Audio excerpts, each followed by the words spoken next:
Good evening, Queen Lady. Welcome to the Majestic Queen audio podcast. I am Dr. O, your host for this evening. Tonight, our conversation will center on the traits of men who are better off single. Oh, yes, I said it. Men who are better off single. That's what we're going to talk about tonight. Now, each and every female would like to have that significant person who make her feel like she's everything, who make her feel that she's majestic and make her feel that she is queen. So if that's what we're looking for, men who are better off single cannot fit into our lives. I'm telling you, it can't happen, queen. It just can't happen because we're seeing a world from two different viewpoints. Now, you need to be able to recognize the type of male who would be better off single. Because if you can't recognize it, he is going to bring hardship into your life. And yes, you will have a broken heart. And sometimes it's long and it's hard waiting for our hearts to repair. It's a difficulty, and it does something to the female. It makes us feel as if we don't want to be bothered at all. Yes, Majestic Queen, I am preaching tonight because we need to understand exactly what is going on in this world. Now, the article that I read in preparation for this conversation was written by Tina Fey. It was uploaded on November the 16th, 2024. The title of the article, just in case you want to read it, I am not going to read the article to you. What I am going to do is give you the title so you can read the article for yourself. 8 traits of men who are better off staying single according to psychology. Yes, psychology, the study of human behavior. So, what are these traits? We need to know. We need to have our spotty sensors up. We need to recognize the red flags. We need to be able to understand if this is going to be the male for me or am I wasting my time?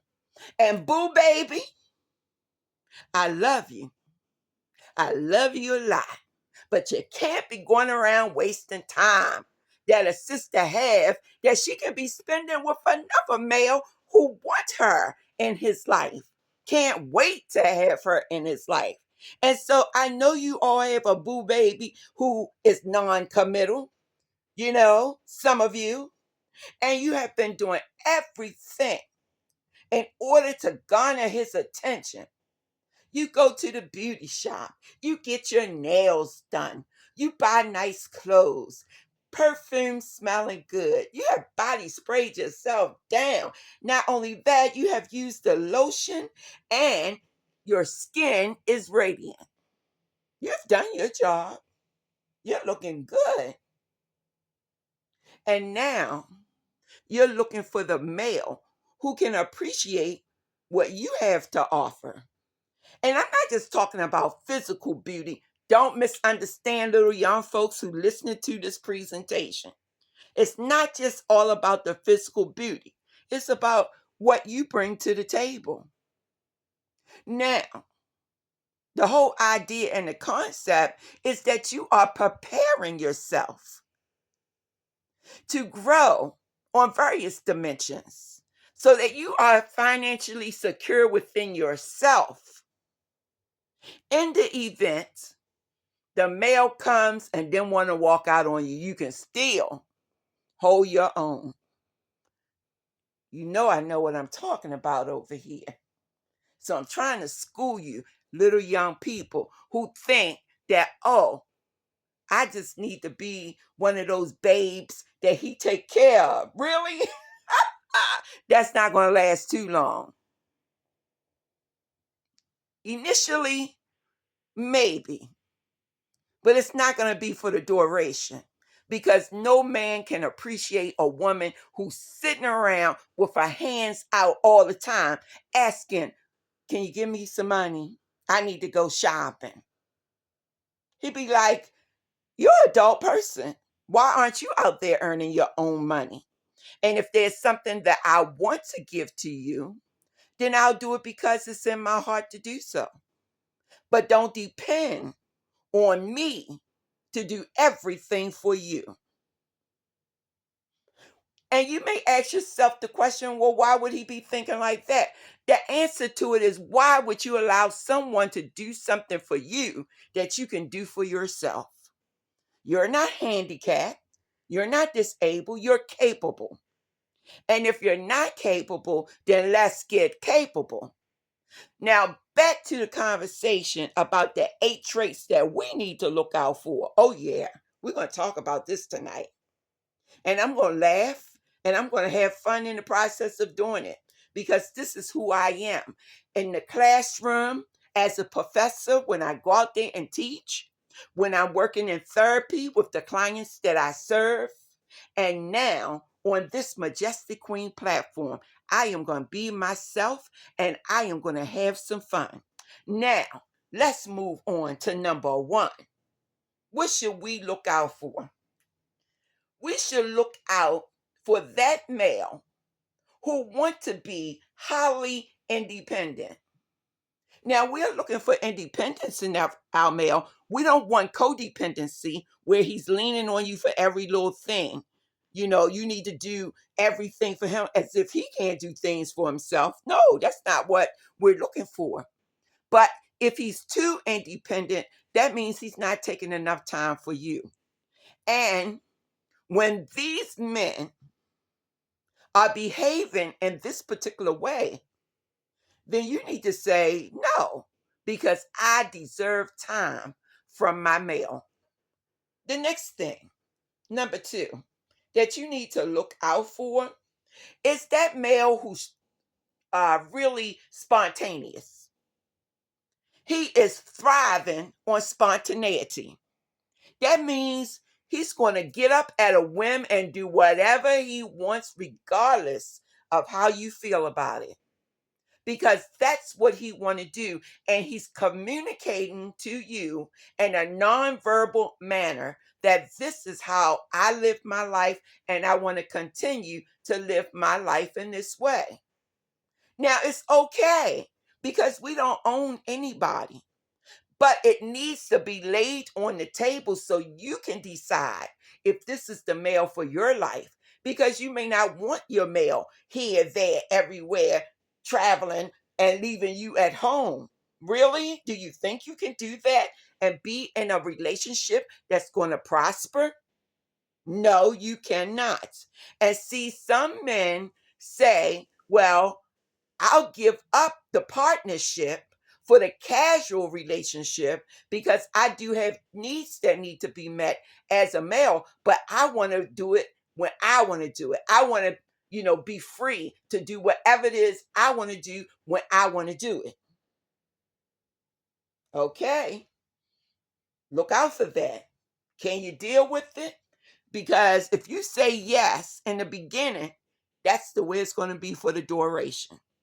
So you better think about if this is something you can deal with, because if it's not, then it's going to be a problem somewhere. hmm Lay your cards on the table. If you're looking for marriage, you're looking for a long-term relationship, say so. Say that's what you're looking for. And you don't have to sit around and wait for him to give it to you. If he's not going to give it to you, baby boo boo, there's someone out there who will. Okay? Because someone is thinking on the same page and same level as you. You just have to know who he is. Now, number 3, a low need for intimacy. I'm not just talking sexual intimacy, I'm talking about emotional closeness and emotional sharing. He's private. He don't want you into his personal business. He doesn't want to talk to you about the issues that's affecting him at the time that it's affecting him. He would rather be isolated. How is that going to work in a relationship? Okay? Psychological studies have shown that these individuals who have lower need for intimacy can be happy, if not happier, because they're doing what they want to do. But again, you need to know that this is what they want to do so you can decide if this is what you want to tolerate or accept into your life. They don't feel the need to share their feelings or their life with another person. They don't need to share their feelings or life with another person. How will that work for you in your relationship? See, the thing is, I'm not going to tell you not to choose an individual like this. That's not what I'm going to do. But I am going to put the information out there so that you can make a decision as to whether or not you want to choose that particular type of man. Guess what? If you know what you're dealing with, you won't be disappointed. Now, number 4, this male who would be better off single have a strong desire for personal growth. So the life is not centered just on the relationship. His life is centered on doing activities and being involved in things that's going to help him to grow. That could be taking a college class, starting a new business, working 2 jobs so that he can buy the car that he would like to have. Anything that will help him to grow in his life. And he's making it clear by letting you know that he's going to do these things, even if he doesn't say it with a spoken word. His action will show you that he's highly engaged in activities that's going to promote growth for him. And that's whether you want to sit there or not. If you want to wait for him to come off of all of his activities and spend the day with you and then go back on his excursions and activities, then he'll probably see you. But he's letting you know, I'm going back out here and I'm going to be involved in these type of activities that's going to promote my growth. The next thing on the list is he may value his friendships and want to spend time in relationships with people that he considered close friends. He shared his intimate details with his circle, people that he have allowed in his circle and people he deemed trustworthy, or at least he think he can trust them, or he will trust them until he can't trust them.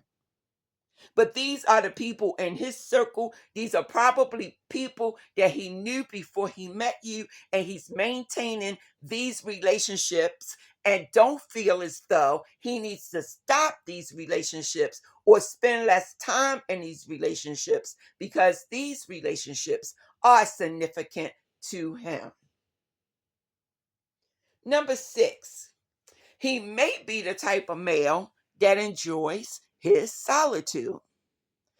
Now, when you have people who must be extroverted, that means they have to have groups of people around them at all times. They can't sit still. They got to be in this activity with this group of friends, that activity. They're extroverted. This is what they do. But even the most extroverted person can enjoy their solitude. That means their time alone. They don't want nobody around. and they were isolated. I remember years ago, many years ago, I dated a guy and he was exactly like this. I didn't understand. He was a fifth degree black belt, gorgeous, okay? I will tell you, the man is gorgeous. He's still probably gorgeous today, but I wouldn't know because I'm not around him. But the thing about it is, Majestic Queen, he enjoys spending time in his activities. He enjoys spending time in his apartment by himself doing whatever it is that he wanted to do. And he wanted to spend time with me when he wanted to spend time with me. Well, my emotions were all tied up in the game, and it wasn't going to work long for me. We spent 4 years together, broke up, went our separate ways, came back for another 2 years, went our separate ways again. But the second time around, I already knew the individual, okay? And because I knew his behaviors, it didn't bother me at all because I had grown in my own world. I had just as many activities to do. I have a life of my own in the academia because I'm a professor. I have clients I need to serve. I have presentations I need to develop. I have a life. Okay? I have a life of my own. And so that means I didn't care. Okay? That's what it meant. Now, know that some men need that time alone. The next thing is this type of person embraces uncertainty. That means they don't want their life scripted. I don't want to go to work from 9 to 5 and come home and you have dinner on the table. I don't want that type of lifestyle. Well, I remember when my baby Boo Boo told me, I'm not looking for a wife. I like, what in the world? No, no, no, no. What are you talking about, baby? Boo, boo, boo, boo, boo. No. But he meant what he said. And so having the abundant life that I do have, it bothered me at first. And then I said, you know what? I'm not even thinking about that. I got things to do. I can't be dealing with these men in their little ways of being. Really? My life can't center on that. And so I moved on to do the things that I like to do. Now, there are men, once again, who are comfortable with uncertainty and they even enjoy it. And if that's the way they want to live, they're better off single. So don't think you're going to lock them down because you're not. Now, the final point for this evening is that these men who are better off staying single, you live in your house and I live in my house, and somewhere in the middle we may meet. Because look, I've grown on so many dimensions that I can say that now and not be crying crocodile tears, okay? But I do want what I want, and I know that I'll wait to have what I want. But number 8 is they're content with themselves. They love themselves. They want to be around themselves. Everything is centered on themselves. And if that be the case, Majestic Queen, they're better off single. Well, that does it for this evening. I want to thank you for taking the time to listen to the Majestic Queen audio podcast because here on this particular channel, we do everything to be more and more majestic. Until we speak again, be blessed.